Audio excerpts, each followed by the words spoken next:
welcome back to another episode of Coffee with Experts.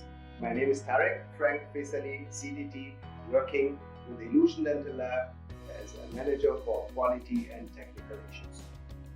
Today we wanted to introduce you to the Photographic Protocol, eLAB, well known worldwide and introduced to us from Sasha. So let's get started. First, make sure your patient is sitting in an upright position in front of you.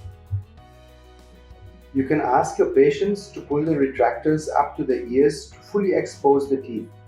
This will engage them in the procedures and they feel more relaxed. You can then ask the patient to bite down on the posterior teeth and then move the mandible forward in an edge-to-edge position. Make sure that the tongue is not pressing against the teeth. Camera exposure time to 1 by 1/25th of a second with an aperture of f22 and the sensitivity ISO 100. Switch off TTL mode and choose the manual mode instead to set the flash output to full intensity, which is 1/1.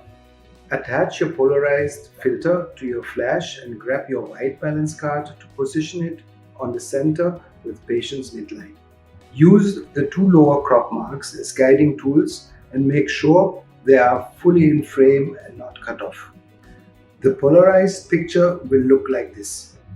Of interest is not one of the maxillary centrals but is one of the laterals or canine.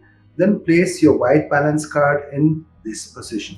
You can provide us with a reflected image as well to better judge the tooth texture and other details. You must reduce the flash output to 1/4th intensity. Use the two lower crop marks as guidance tools to make sure that they are fully in the frame and not cut off. And this is how your reflected image should look like. Well, that's it for today. Thanks for watching. And if you like this video, please share it with your friends. Our big thanks go out to Sasha Hein for bringing this great shade communication tool to our dentistry. We are looking forward to have you again and take care. Bye-bye.